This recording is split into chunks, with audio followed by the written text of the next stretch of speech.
தோழர்களே வணக்கம். நான் நிற்கக்கூடிய பகுதி தூத்துக்குடி மாவட்டம். நான் பிறந்த பூமி, எனது தாய்மண் பண்டாரவளை பகுதியில் ஒரு பனங்காட்டு பகுதியில் இருந்து உரையாற்றுகிறேன்.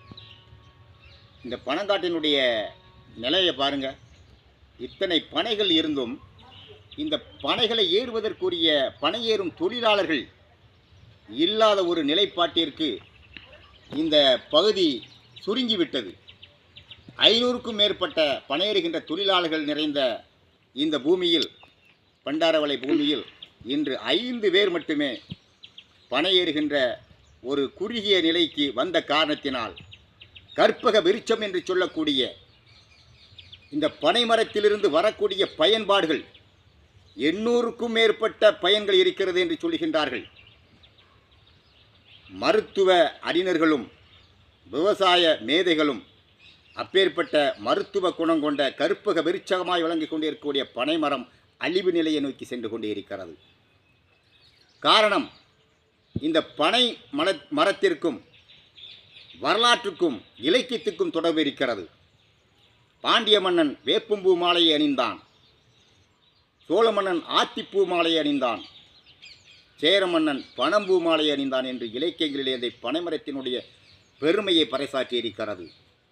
அது மட்டுமல்ல, பண்டைய காலங்களில் காதணி விழாவாகவும் திருமண தாலி கட்டும் விழாவாகவும் நடைபெறுகின்ற திருமண சடங்குகளில் பனை ஓலையை கிழித்து மடக்கி காதுகளினுடைய ஓட்டைகளில் செருகி அவர்கள் பனை ஓலையில் தாலி கட்டும் விழாவை அமைத்திருக்கிறார்கள். அப்பேற்பட்ட ஒரு இலக்கிய மரபு கொண்ட பனைமரம் இன்று களையிழந்து இருக்கிறது.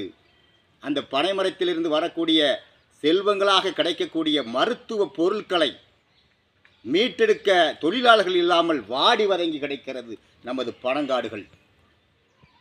அது மட்டுமல்ல, இந்த பனைமரத்திலிருந்து கிடைக்கக்கூடிய பயன்கள் எண்ணிலடங்காதது.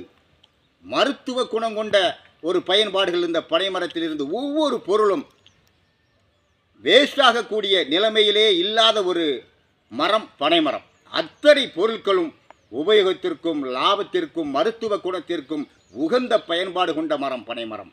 ஆகவே இந்த பனைமரத்தை இந்த தமிழகத்தினுடைய பனைநல வாரியம் என்று அமைத்திருக்கக்கூடிய அருமை அண்ணன் எர்ணாவூர் நாராயணன் அவர்கள் இந்த பனைநல வாரியத்தினுடைய தலைவராக இருக்கிறார்.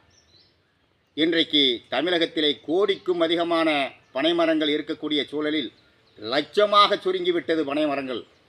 ஆகவே இந்த கற்பக விருட்ச பனைமரத்தை காப்பாற்ற வேண்டிய பொறுப்பு பனைநல வாரிய தலைவர் அண்ணன் எர்ணாவூர் நாராயணன் அவர்களுக்கும் தமிழக முதல்வர் மாண்புமிகு ஐயா ஸ்டாலின் அவர்களுக்கும் முதலில் உண்டு என்பதை தெரியப்படுத்தி நினைவுபடுத்தி மாவட்ட கலெக்டர் அவர்களுக்கும் இந்த திருவைகுண்டம் தொகுதியினுடைய சட்டமன்ற உறுப்பினர் ஊர்வசி அமிர்தராஜ் அவர்களுக்கும் இந்த பனைமரத்தையும் பனையேறுகின்ற தொழிலாளர்களையும் காப்பாற்றி வருமான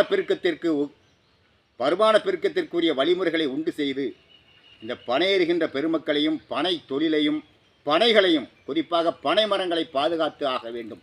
அழிவினுடைய விளிம்பினையில் சென்று கொண்டு இருக்கக்கூடிய பனைமரத்தினுடைய வாழ்வாதாரத்தை நாம் காப்பாற்றியே ஆக வேண்டும் என்று இந்த இனிய நேரத்திலே நான் கோரிக்கையாக வைக்கிறேன். அரசியல் பிழைக்காக சமூக ஆர்வலர் சண்முகராஜா.